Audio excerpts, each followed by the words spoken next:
Namaste and welcome.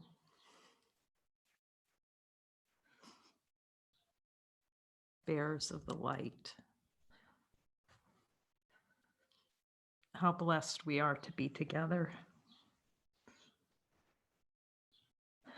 And to see when Jesus is saying he's going to send those to support you, like you'll be so lifted up. And just to see the promise fulfilled through these mighty companions that are so devoted to God. And who can sing the voice for God when there's a moment of forgetting, of the pretending that God isn't singing within us. And for God to show us, Jesus showing us our thoughts are not neutral.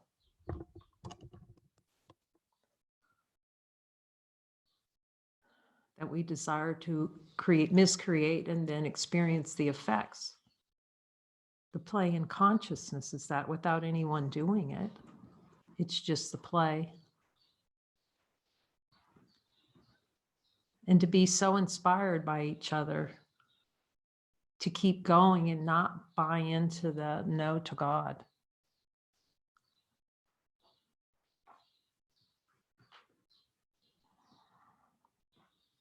To see our value is set by the Lord, our Lord, by God, and can't be changed by any of these ideas of the world. Not a single idea of the world can stand before the Father, before that light of infinite being that we are. Not a single thought. We can look and see. Can a single thought stand before the light that shines within, before the holy instant? Can we find that to be true? So this deep inquiry with Jesus, so he can show us where we absolutely do not want to experience unity with absolute reality. We want an experience outside of the absolute. Consciousness plays like that with the no, until he shows us the deepest of the deepest no's to ourselves as divine being. The play in consciousness. To be subject to a will other than God's will. So lesson 17, I see no neutral things. Jesus, can there be any peace of mind until I fully get this lesson? He says no. To see that peace, everlasting peace, is impossible. I must have a desire not to see things that are not neutral. Is that true, Jesus? I see no neutral things. I have a desire to see no neutral things, Jesus. For an experience where nothing's, to pretend like they're neutral, but not really, because at the subconscious level, below my level of awareness, I don't want things to be neutral. I want them to have a charge of value, an order of value in the mind that says no to God. Somehow, I want to say no to God by not seeing neutral things. The yes. Okay, so we just admit it. We watched Joe versus the volcano yesterday. It was really hilarious. It was just light. It was such a great reminder. Thank you, Jesus, for reminding me again to keep this light. Kept reminding me about wanting a Greek tragedy. Oh my gosh. And then so many mighties coming in, really, with that lightness of being. And it was also a great reminder of how we do need to seemingly jump into the volcano of fire. It's the fire of truth, as Muji says, the fire that will burn what you're not and leave on what you are. We don't see, we're thinking that when we're jumping into that fire, that we're going straight into hell. That's the play, to be so sure that if we step into that and turn fully in, it feels like a firestorm sometimes. That's why we have to ask Jesus, okay, is this release? No, we're facing the decision to deny unity with the absolute reality.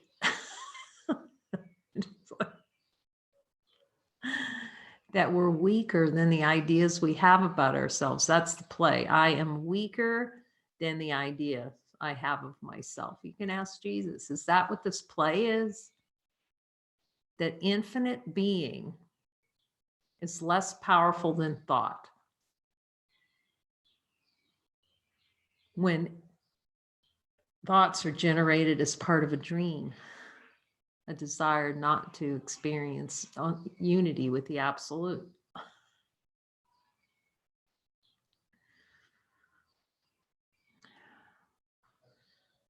You can ask them, so Jesus, hanging on to all these thoughts is the way that I'm deciding to avoid the recognition and communion with absolute reality. And here is the answer.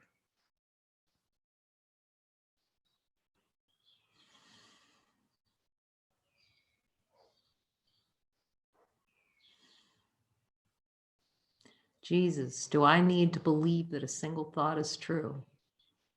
What need does the absolute reality have for that? We can ask.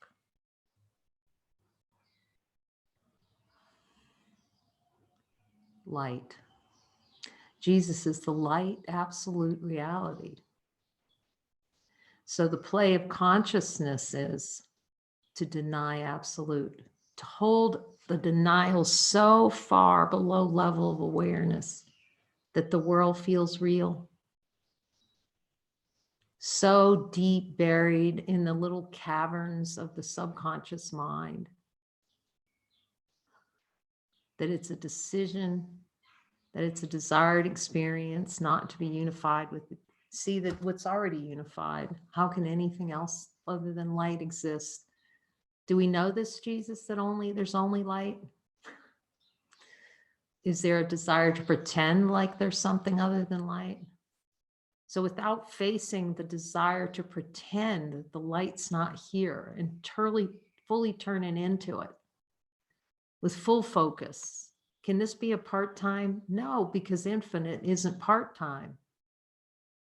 The ego pretends like it's full-time, and that the infinite reality of light comes like a little visitor in the night and then sneaks away and leaves us bereft. Jesus, in truth, is this a decision below my level of awareness to experience being bereft of light, while all the time deciding not to experience it, to push it out of awareness?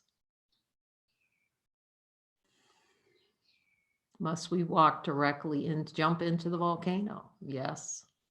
But see what happened when Joe jumped in it. Spoiler alert. All he saw that was he was more powerful.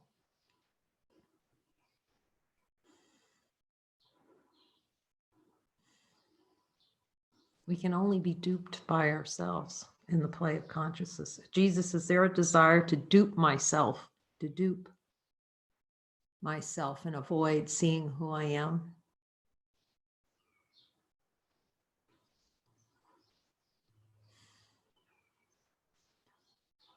To avoid the light at every opportunity, to avoid seeing that it's here, to pretend.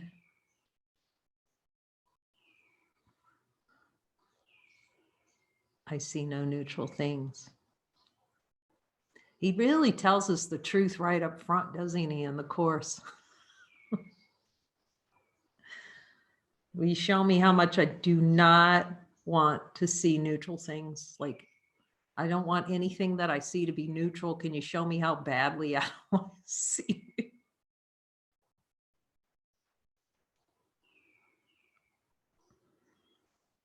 I don't want the world to be completely neutral. Like, I love polarity, like that itch, that desire, that relishing of polarity. Give it to me, Jesus, show me. See, because, yes, because until that's seen, that this lesson is true, I'm choosing, see, he's pointing, I'm choosing not to see everything as neutral, everything I see, until it's like fully admitted. And we don't even know how much we don't want to admit it until he goes, you know, just down there and go, holy smokes. No, no, and triple no to unity with full communion with the absolute reality. I mean, it's always communing, but to the recognition and this be in the celebration of hashtag supreme happiness.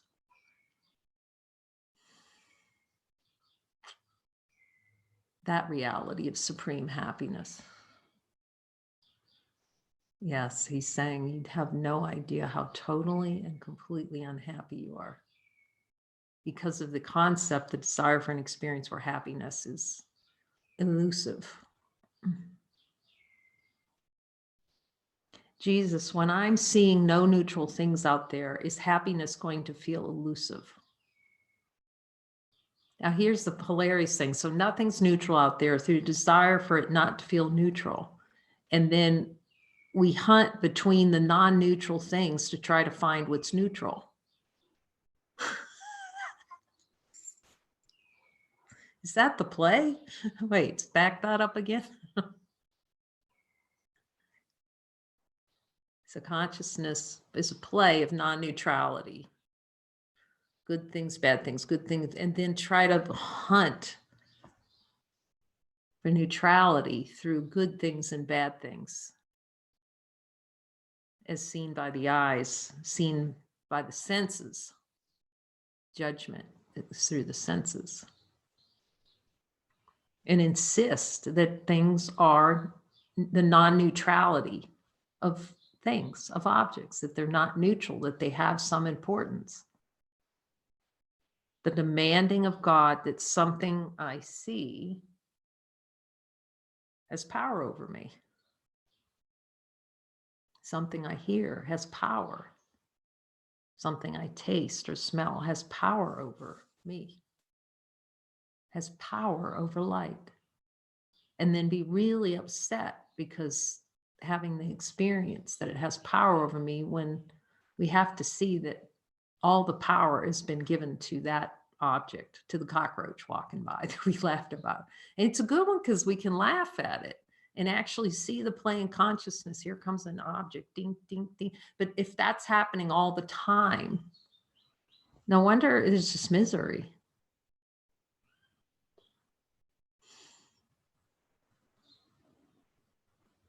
So he's teaching us to see all things with the truth, as the truth, no neutral. This idea is another step in the direction of identifying cause effect as it really operates. Okay, Jesus, am I willing to see cause and effect as it really operates in this world? And if he says no, let's ask for a miracle. Am I really? Yes. Just if you get a no, just say, okay. I'm like a miracle even to look at the lesson. Do I need a miracle even to be willing to see that this lesson is so true? Okay, yes. So just ask for a miracle right off the bat. See, we're looking at this lesson to see it fully. That there's no other way. And okay. We ready? He says, yes, so much love in this. You see no neutral things because you have no neutral thoughts. Okay. Jesus, am I still desiring to experience non-neutral thoughts? Is that where I really need your help? And here is yes. On the desire to to have non-neutral thoughts. You can ask them, do I need to talk to you about these non-neutral? That's a good conversation. He says it's a real.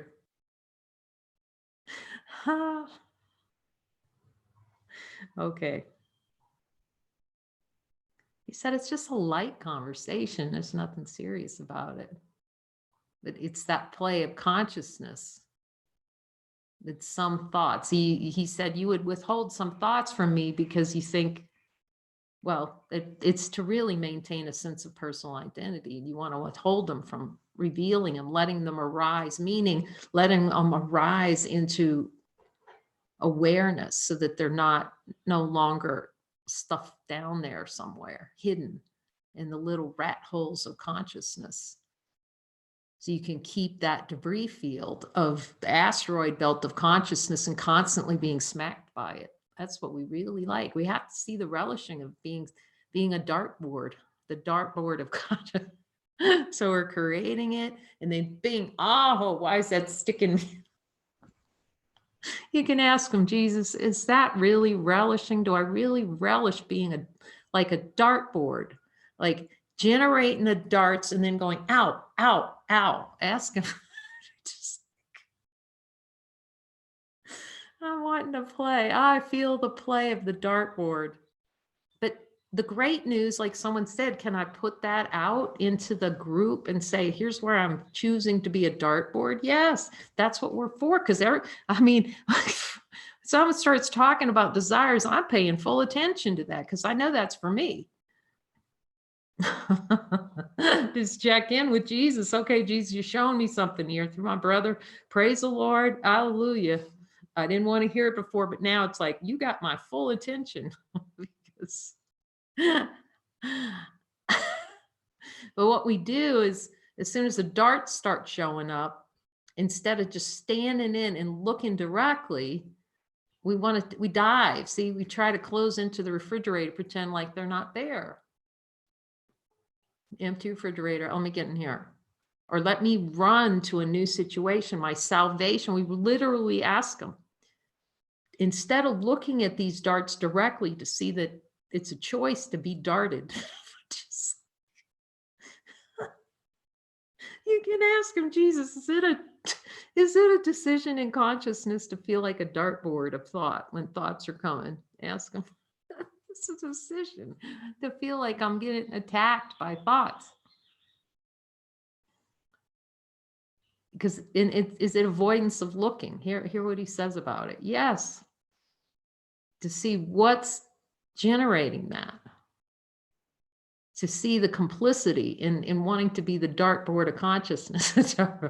And it seems like it gets worse.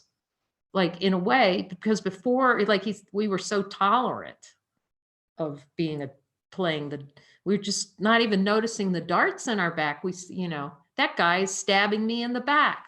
Do you see? That was the other was doing it. I feel stabbed in the back. Listen to that language. I have a desire to feel stabbed in the back.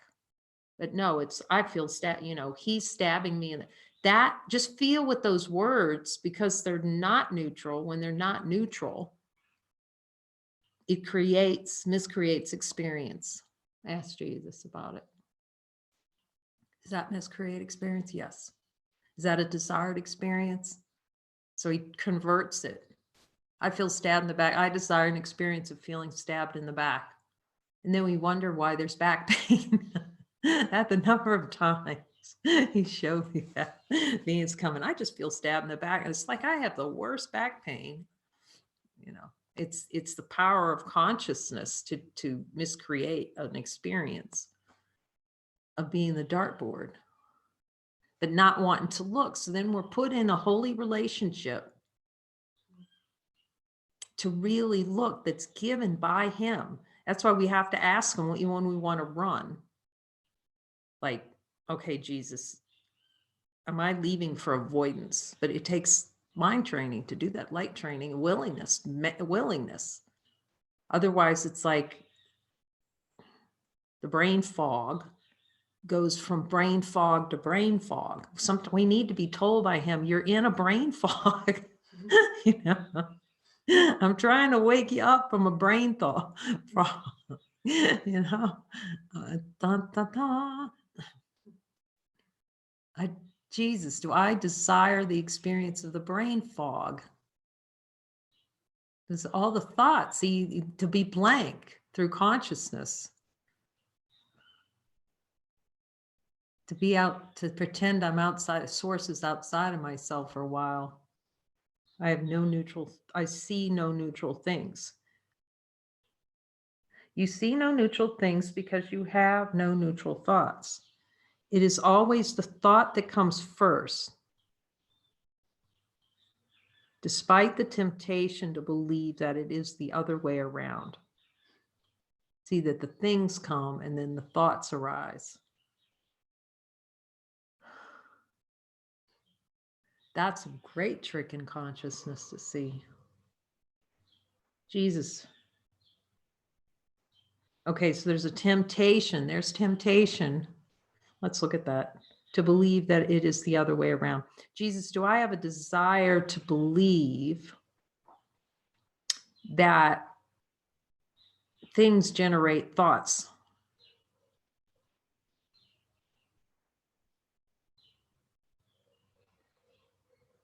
And can I ask for a miracle on believing that thoughts do not come first? You know, believing that things generate, thoughts come out of looking at an object and then having some thoughts about it.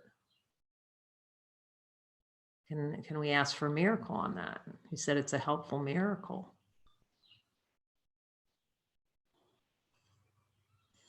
Be clear of any temptation that somehow, like we see the boyfriend or whatever, you know, and then we start having thoughts. But the thoughts came first, the desire for an experience, and then the thoughts try to come up to defend that, to prove. See, we're using it as proof to see that thoughts are even true. Our thoughts about things that we want to hold on to, the non-neutral thought. I mean, is that the way consciousness holds on to non-neutral thoughts? He said, yes.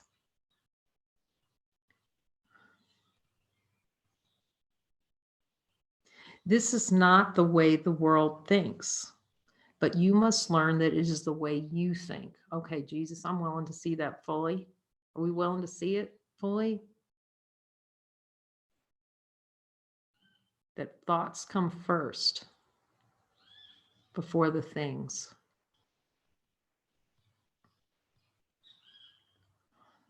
And he says, look at any sacrifice you might think you're going to feel over that, seeing that thoughts come first before what's pictured.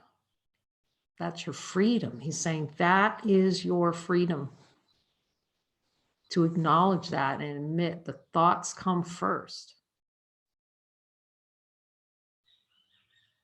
And then the pictures. And you show us that directly, so we have that direct experience. He says, yes.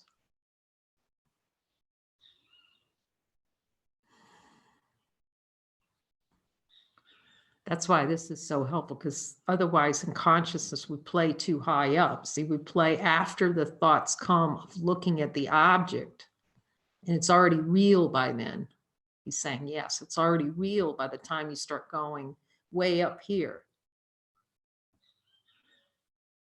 You're already in the dartboard.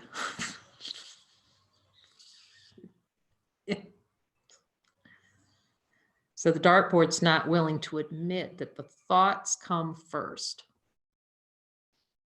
before the object. That's deep.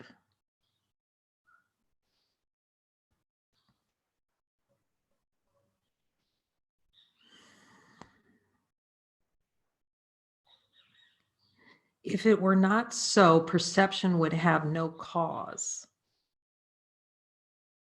and would itself be the cause of reality. Oh, yes. See how that play, the perception is the cause of reality. That perception has more power than infinite being. How can that be true? Perception would have to have more power than divine power. So we're abdicating to perception. Jesus says, yes, we abdicate. You abdicate to perception when you miscreated perception. Your abdication to the misperception is reality.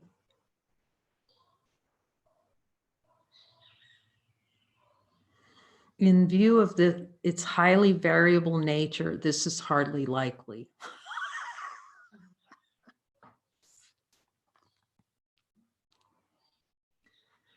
It's helpful to notice that absolute reality, light, is not variable.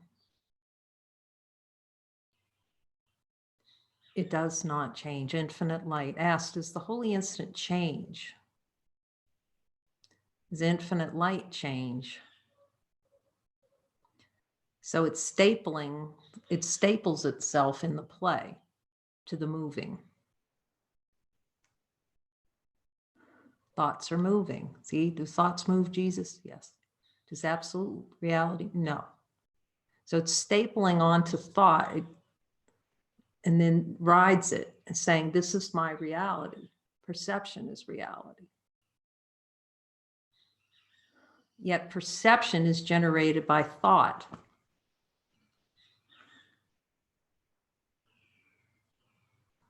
Perception is generated by thought. See, it's an object. So we think perception is the reality when it's generated by thought. It's a desire to experience cause separate from effect. I have this perception and wanting to be right about it. He's reminding me, yeah, you really want to be right about that. Don't want to be right about that? I'm willing to put that up, Jesus. Jesus, do I want perception to be reality rather than infinite light of being? We can do the light test with them. And then we can just be in honesty in God and say, you know, really, Jesus, in truth, I want perception to be reality more than I want God. And then we can just be, that's honesty of God. He said, yes, that's honesty of God, admitting that you want perception more than you want ultimate reality, more than light.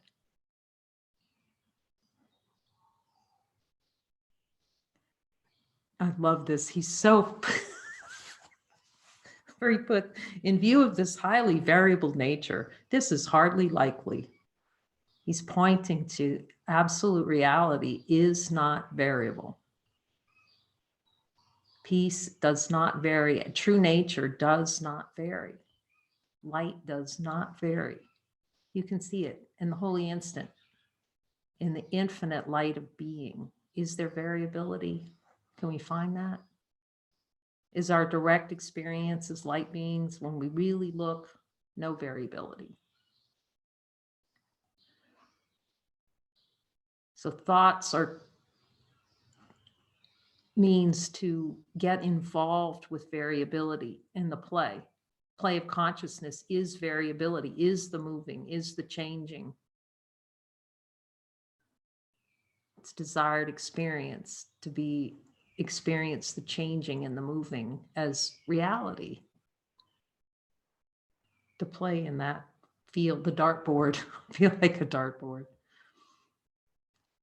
In applying today's ideas, say to yourself with eyes open, okay, say to yourself, I see no neutral things because I have no neutral thoughts. Then look about you, resting your glance on each thing you note long enough to say,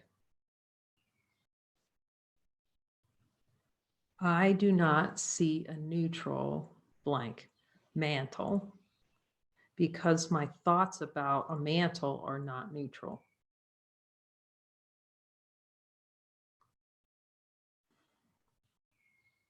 So he's teaching us to see everything as it truly is. It has no power over us when it's neutral. So Jesus, I gave that mantle its meaning. And you can hear, look at something and ask him, so Jesus, he'll tell you as we start this dialogue with him, say, okay, so Jesus, I'm looking at this whatever it is, this chair, and I'm making it not neutral. And here is the answer. Through my desire to experience it. That's just a chair we're sitting in, you know? Look around and see how many objects there are in the room. And it's like, I need his help now, for sure. We have to admit it, you know, it's like, I need to show him where we're not having neutral thoughts, because that's being the dartboard of consciousness where you know, it's so subconscious. We don't even see. He said that, yes, that's a playing consciousness. Look over and not even see the tape that's playing underneath every object that we look at, that we gave it our power away to objects, to make them feel like they're apart from us, from the playing consciousness of cause apart from effect. So I'm going to look at that. Like we laughed, that roach video is hilarious. It's so on point, because that's just a cockroach we're laughing over. You know, when I asked him, Jesus, do I have a desire to have an effect, that cockroach seemingly look at something in form and have an effect on me? And then you hear him say, yes.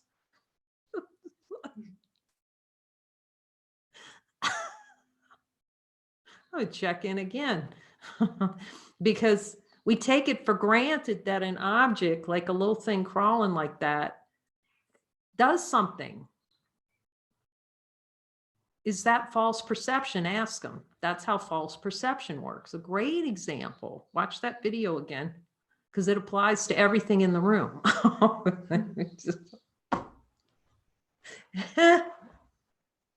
And then you can see how we definitely need his way out of it. You know, as we've talked about, every time you go into a drugstore, Whole Foods, so we're giving our power to everything on those shelves. You can ask them through perception, and then searching in the shelves of consciousness, the shopping cart, the shopping of consciousness for the thing that will save us. You can ask him, he'll tell you. Yes, am I shopping for something to save myself, from seeing who I am? That's what we're shopping for. That's what he means by salvation. So ask him, Jesus, so when I give things a non-neutral meaning through choice, is it a choice to give things a non-neutral meaning? You can ask him. Okay. You hear the yes. You just go, okay. So when I'm choosing that, is that a choice? You can hear the yes. Yes, that's a choice. So when I'm giving things non-neutrality like that, I'm wanting to experience cause and effect separate. Yes, you're playing. He's saying you're playing outside of cause, which can never be separate from effect. Being one with the Father. But within consciousness, that's the gene, it snaps out into a dream. Something happening. In applying today's idea, say to yourself with eyes open, I see no neutral things because I have no neutral thoughts. That's the admission, isn't it, Jesus? Yes, admit that you see no neutral things.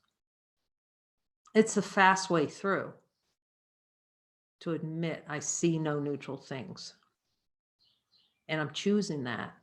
I'm choosing to see no neutral things. So you can hear him say, yes. Oh, yes. Okay. Then he can really start helping you. He can just move right in there and start talking and coaching you through the desires, the desire to not have neutral thoughts.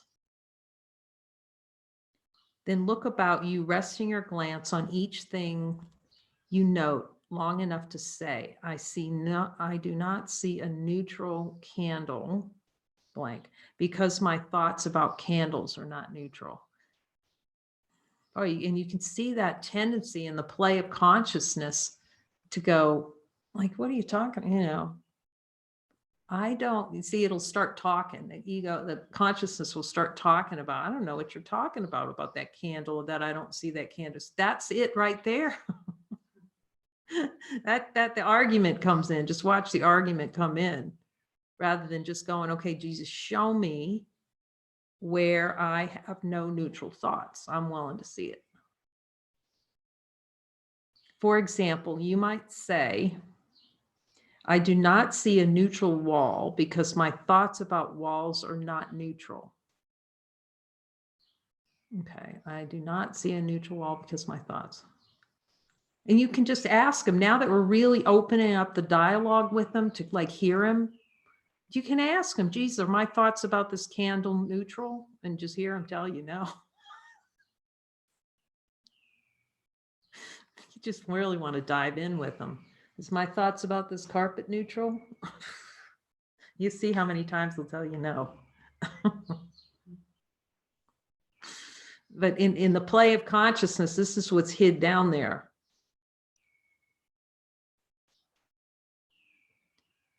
It's under beneath the level of awareness. So we're constantly pinging around all day off of thought. Bing, bing, bing, bing, bing, bing, bing, bing.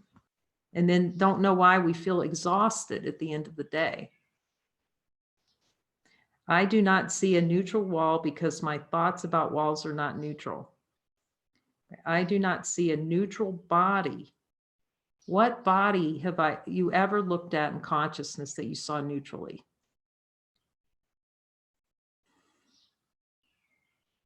That's really an honesty of God question.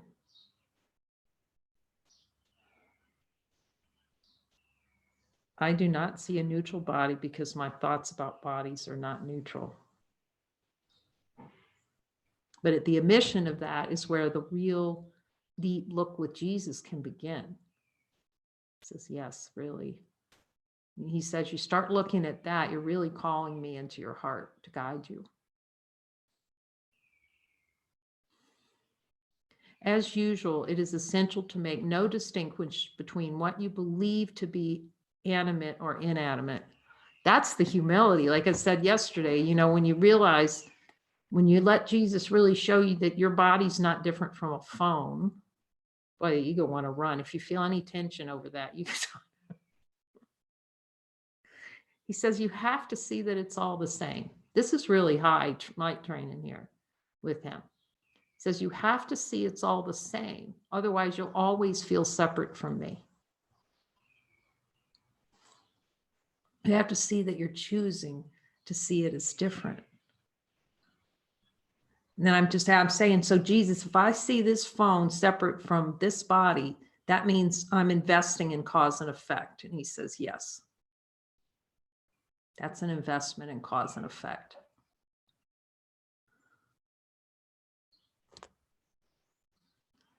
No, make no distinctions between what you believe to be animate and inanimate, pleasant or unpleasant. And he's really taking that big eraser to play in consciousness to make some things of greater value than others. To see that they're all the same. The only happiness is sameness, which the ego just does not want to see. He says, yes, it doesn't want to see that it's the only happiness is celebration of infinite sameness.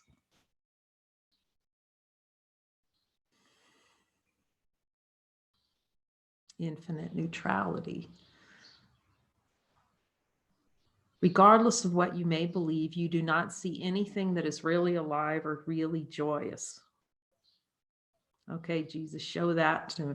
That's where you feel that contraction. Regardless of what you may believe, you do not see anything that is real. Okay, let's ask him to just really show us this. To you. Joy cannot be seen with the eyes. Joy is not a movement. Joy can never be movement. Ask him. Joy is identity, which is unmoving. So there's such a strong affiliation with the moving as joy. You know, it'll be joyful when I see this. It'll be unjoyful when I see that. See, that's the subconscious abdication of the kingdom. Joy is identity, which does not come and go. And so he's really teaching us to see that we're abdicating to the moving, giving thought and identification to the moving that does not exist in order to have a play in consciousness of being out of awareness of what the unmoving nature of absolute reality, the unmoving nature of supreme happiness.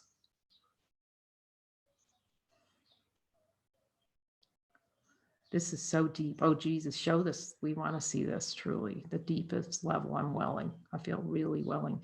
Regardless of what you may believe, you do not see anything that is really alive or really joyous.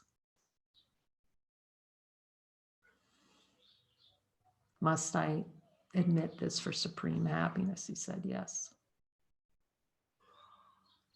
We're so affiliated with what we see as bringing joy or denying us joy, or what we hear bringing joy or denying joy. I asked him, is that death? He said, that's death.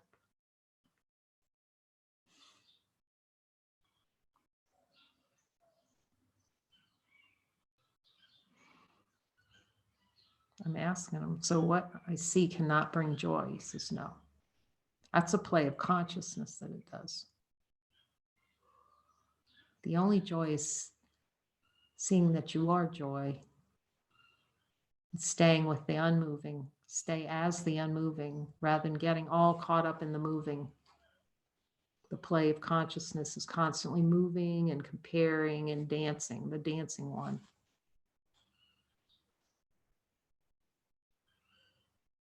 Regardless of what you believe, you do not see anything that is really alive or really joyous. I'm willing to see that, Jesus. Be joy, he says, be joy. It's all there is, period. See, the ego tries to do joy.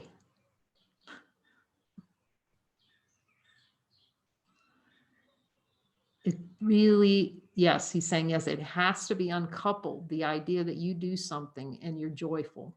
That has to be completely uncoupled. That's what he does through giving assignments.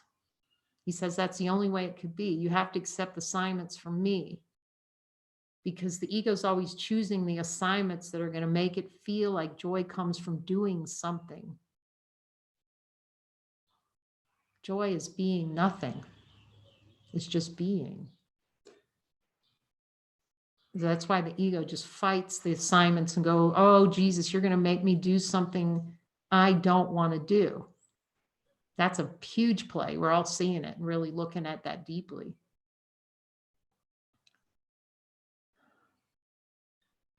No, the spirit doesn't make us. The ego makes us do things all the time. Ask him, am I always doing things truly that I don't want to do through the ego? Constantly, Jesus? He says, unless you're following me, you are. There's no way to get around that.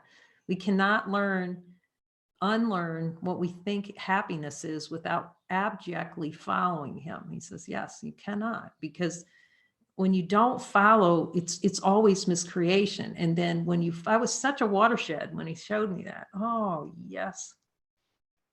There's no miscreation in divine expression. It's just expressing in fullness in alignment with the Father.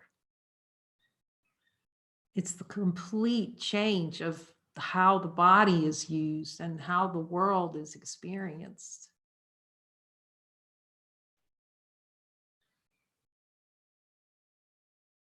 It's out of suffering. So the ego is going to fight it. It's going to run from it. It's going to fight every assignment. But we just have to keep asking, is this, so we can be clear, is this divine expression? And you'll know the prompt because he'll tell you, yes, this is divine. He's going to confirm it for you, for us. This is divine. We have to learn it. I have to ask him all day, is this divine expression? Because there's such an affiliation that doing is salvation.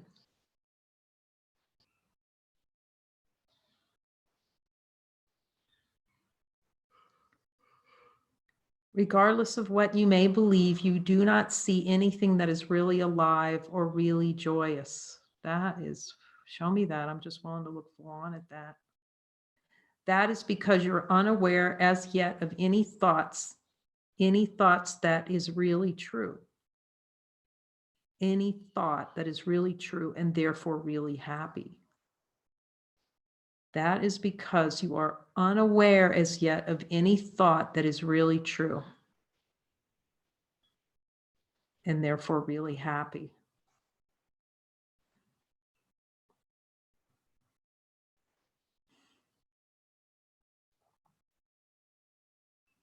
Three or four specific practice periods are recommended, and no less than 3 are required for maximum benefit. This is when you I'm just starting to see, right? After going through the course and not, you're seeing all that avoidance. Look at the lessons and everything. And then seeing what he's giving us, the gift he's really giving us of maximum benefit in very simple things, like how the mind would play to try to make it really complicated, like the course.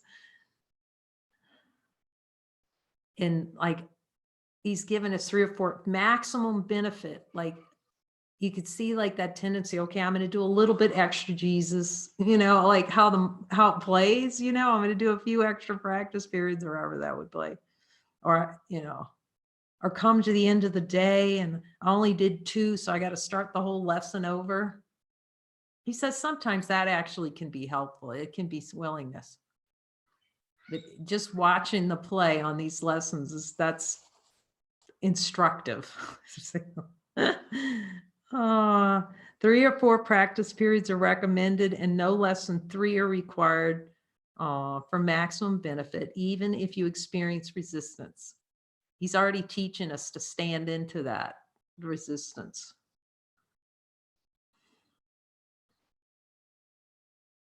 Stand into it. Yes, he's saying stand into it. So you can see that that's just a play, in part of the play of saying no. However, if you do, the length of the practice period may be reduced to less than a minute or so that is otherwise recommended.